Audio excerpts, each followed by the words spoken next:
Hello guys, welcome back to this channel. Guys, इस video में हम लोग बात करेंगे DHFL के ऊपर। पूरा पासा ही पलट गया। NCLT की तरफ से जो जजमेंट पास हुआ मंडे के दिन, वो वाकई में चौंका देने वाला है। हम बात करेंगे, डिस्कस करेंगे और ये भी डिस्कस करेंगे कि इसके बावजूद भी अपर सर्किट क्यों लग रहा है DHFL के अंदर।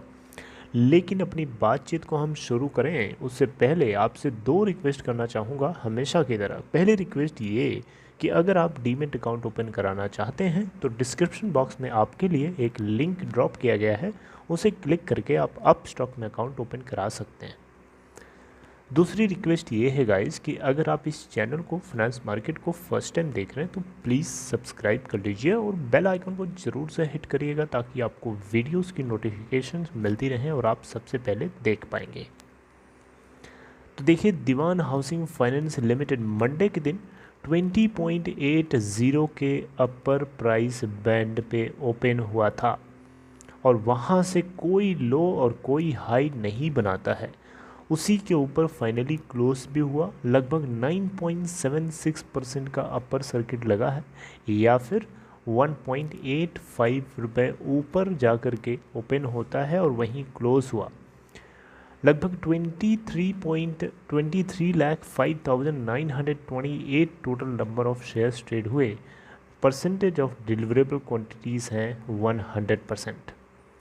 BSE के ऊपर अगर आप देखेंगे तो 20.80 की प्राइस यहाँ पे भी चल रही है और यहाँ पे भी जो नंबर ऑफ शेयर्स ट्रेड हुए 5,69,823 और डिलीवरी परसेंटेज यहाँ पे 59.17% का है।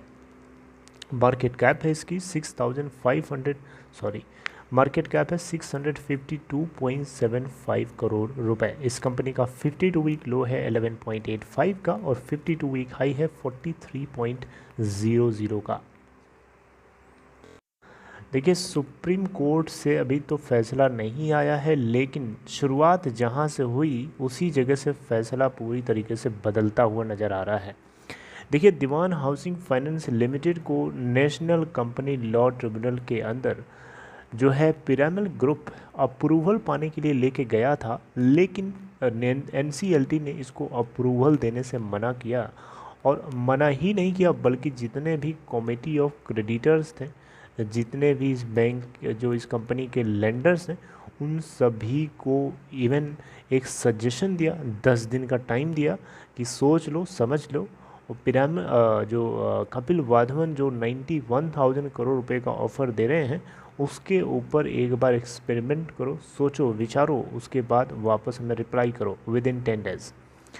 ये फैसला पूरी तरीके से एग्जीक्यूट होता उससे पहले ही RBI, कमेटी ऑफ क्रेडिटर्स और पिरामिड ग्रुप तीनों मिल करके NCLAT के अंदर NCLT के जजमेंट के खिलाफ एक प्ली फाइल कर देते हैं।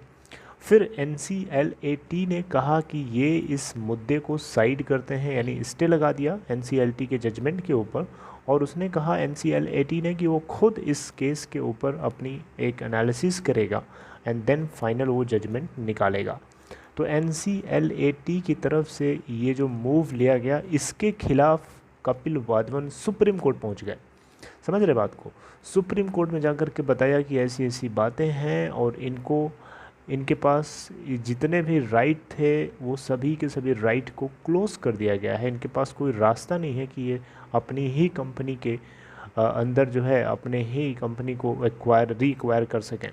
इनकी शिकायत थी कि कपिल वाधवन की इस कंपनी जो है DHFL को कम वैल्यूएशन में पिरामिड ग्रुप खरीद रहा है, जो कि बिल्कुल भी ठीक नहीं है।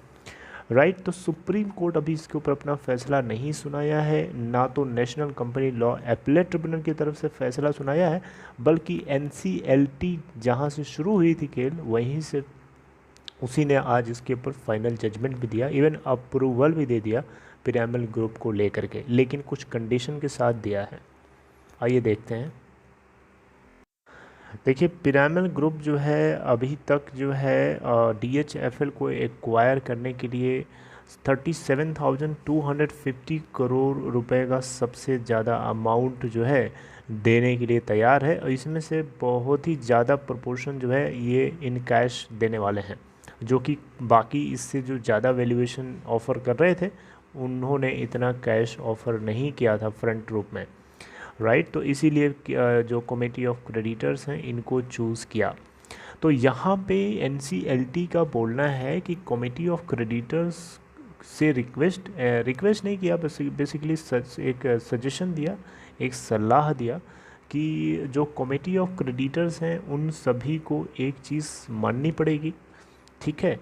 वो मानना क्या है, वो ये है गाइस कि कमेटी ऑफ क्रेडिटर्स के कमेटी ऑफ क्रेडिटर्स को कुछ ऐसा लेके आना होगा जो छोटे छोटे डिपॉजिटर्स हैं इस कंपनी के अंदर, डीएचएफएल के अंदर, उनका और भला हो सके, यानी उनको और उनके अमाउंट का प्रोपोर्शन मिल सके, क्योंकि जितना ऑफ़र किया जा रहा है अभी वो सफिशिएंट नहीं है, राइट। तो नोटिस करिएगा, ये बहुत ही इंपॉर्टेंट बात है। डीएचएफएल के अंदर जो छोटे छोटे बेचारे डिपॉजिटर्स हैं, गरीब आदमी जो है डिपॉजिट करता है ताकि उसको थोड़ा ज़्यादा इंटरेस्ट मिले, इसके चक्कर में कंपनी डूब जाए, ये तो फेयर नहीं हुआ ना। तो इसीलिए यहाँ पे एनसीएलटी की तरफ से इस तरीके की कंडीशन रखी गई है, फिर इसके साथ में इन्होंने अप्रूवल दे दिया है। कंपटीशन कमीशन ऑफ इंडिया ने ऑलरेडी अप्रूव कर दिया है, आरबीआई ने ऑलरेडी कर दिया है, और इसके अलावा एनसीएलटी की तरफ से अप्रूवल चाहिए था जो कि मिल चुका है, लेकिन कंडीशन के साथ। और कंडीशन क्या है मैंने आपको बताया।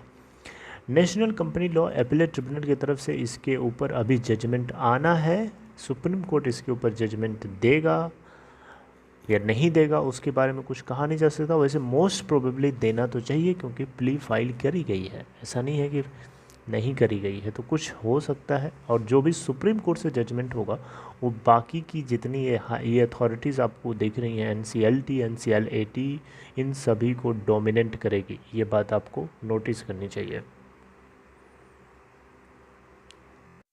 देखिए डीएचएफएल को अभी करंटली पूरी तरीके से फंक्शनल बनाया गया है, मतलब चल रही है कंपनी, ऐसा नहीं कि रुकी है, लेकिन इसका जो एडमिनिस्ट्रेटर है वो एक्चुअली में आरबीआई की तरफ से अपॉइंट किया गया है, ठीक है। 2019 के नवंबर महीने से अभी तक वही अपॉइंटेड हैं, और यहाँ पे इस कंपनी ने अच्छा खासा प्रॉफिट बुक किया है Q4 के लिए। जी हाँ, मार्च क्वार्टर का भी कल परसों में रिज़ल्ट आया, मैंने आपको बताया था 96.75 करोड़ Q4 में इन्होंने जो है नेट प्रॉफिट या बॉटम लाइन जो है लेके आए हैं, जो कि हैंडसम है काफ़ी।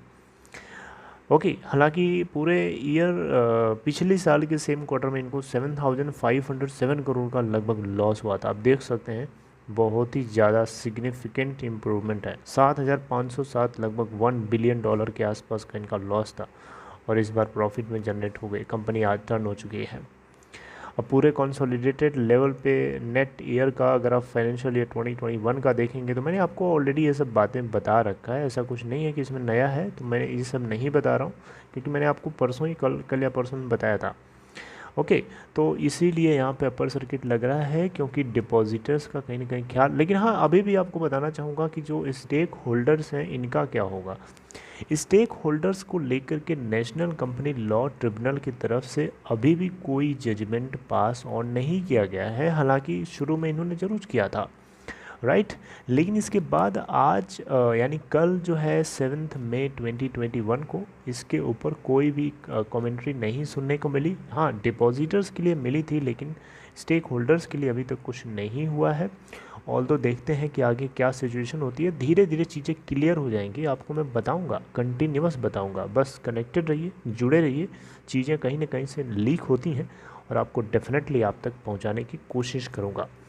Okay, so I hope you understood this whole content. If you like this content, give a thumbs up and take care of yourself. See you something updating next time in next content.